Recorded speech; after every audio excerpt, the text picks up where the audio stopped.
Welcome back to Career Pathways. My name is Don Bowers, and this is part 4 of Conquering the Pi. Install, configure, and test the Tor browser on the Raspberry Pi 3. And again, I want to make mention this is a video designed for penetration testers. If you've not watched Conquering the Pi part 1, 2, and 3, I want to suggest that you do so, as this will give you a really great tool for the purpose of penetration testing. Tor stands for the onion router, and the reason we might want to use Tor in a penetration test is that when we are inside someone's organization and we have the authority to actually perform the penetration test, we might need to go out and do reconnaissance or a variety of things on the internet through that particular person's or company's network. Tor is going to give us the ability to browse anonymously, so it cannot be traced back to us.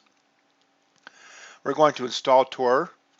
We're going to start Tor automatically.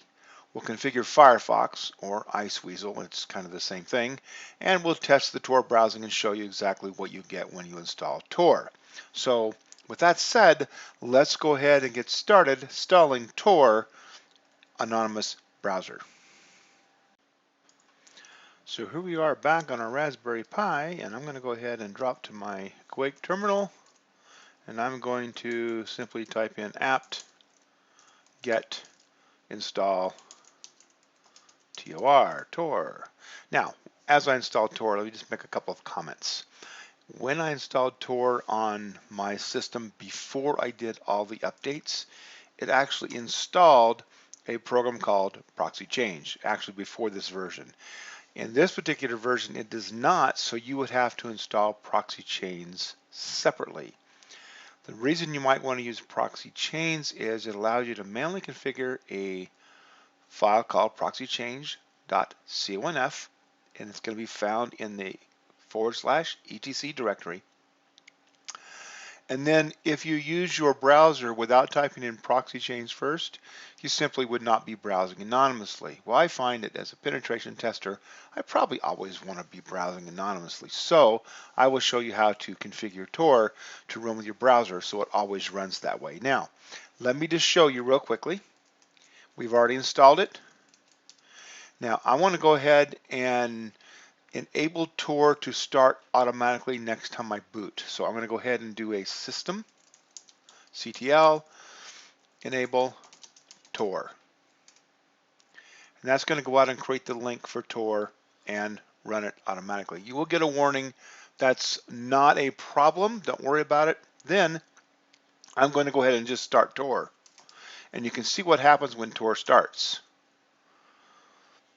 You can actually see it going out and making connections. And now what you have is Tor actually running on the system. You can see it's establishing a circuit down the very bottom, and you can see it's actually done. Now, if I go ahead and run my browser, even though Tor is started, I'm not actually accessing Tor yet. So let me go ahead and click on my browser. And since this is Raspberry Pi, the browser takes a second or two to come up. Just be patient. Don't click on it too many times. And I'm going to go out to a website called What's My IP. Now, I don't want to confuse that with another website called What Is My IP. They are different. WhatIsMyIP.com will require you sometimes to install software or agree to ads or whatever. What'sMyIP.org will not. So WhatSMYIP.org.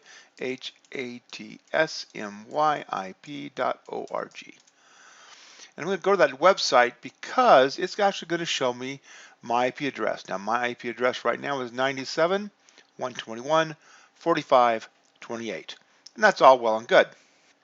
However, I want to surf anonymously. So as I do that, I'm going to go up here to Settings. Well, I'll go up to this menu item right here and then go into Preferences actually.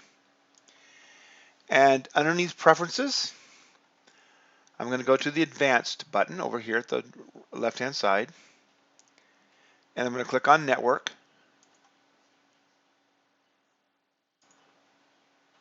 and then I'm going to click on Settings.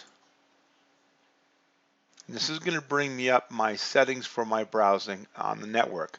I'm going to go ahead and enable proxy mode, and right here I'm actually going to type in 127.0.0.1, just like you see down here, except typing up here, I'm going to put in port 9050. Make sure that's actually what goes in there because I don't want there to be any mistakes or problems. 9050, so port 9050.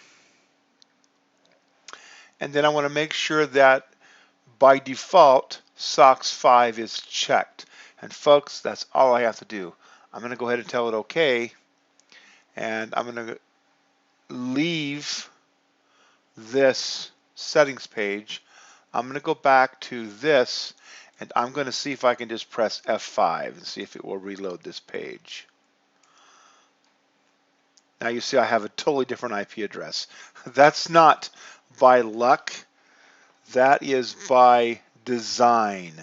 So now every time I load this browser, I'm probably going to get a brand new IP address, or at least every time I reboot and load Tor. And remember, I did this systemctl, and I wanted to allow Tor to automatically start every time I boot my copy of Windows, or my copy of Linux. I can't believe I just said Windows in a Linux program, but I did. It's sort of a window, right? And now I can surf with this new IP address. Notice it starts with a 46 ends in 248.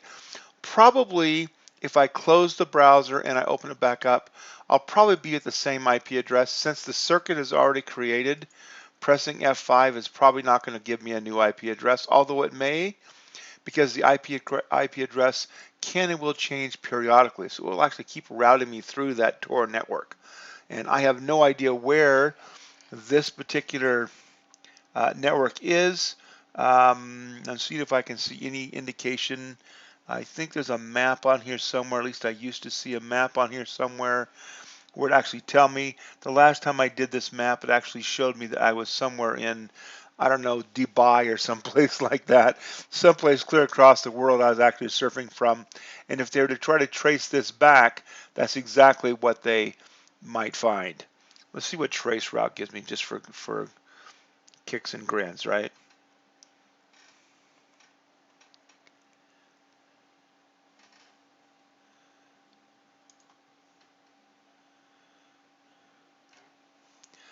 Let's see where this trace is from.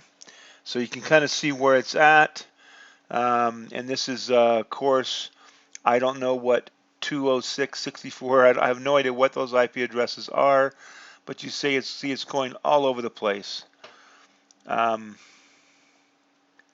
Very cool software.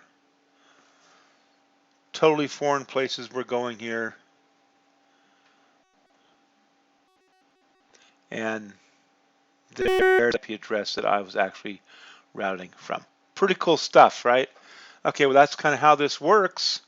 Very easy to work with. Once it's configured, now if you want to get off of the Tor network, just go back to the button up here, Preferences, and again Advanced Network Settings, and just disable this. Just go back to here, and now we're not on the Tor network anymore. We're back on our own network. So you can turn this on and off just by going into your browser and configuring it. And when I bring it back up, of course, it's still there. So this is a really great way to browse, especially if you're doing a pen test, because you may want to remain anonymous when you're browsing, and this will allow you to do so. And by the way, this connection is encrypted, so it's next to impossible, if not impossible, to trace. So that's going to conclude part 4. I hope this was informative for you. I wanted to leave this video alone and do it separately because I know a lot of my students want to simply know how to get on the Tor network with a copy of Linux and run it, and this is how to do it, and it really is the easiest way.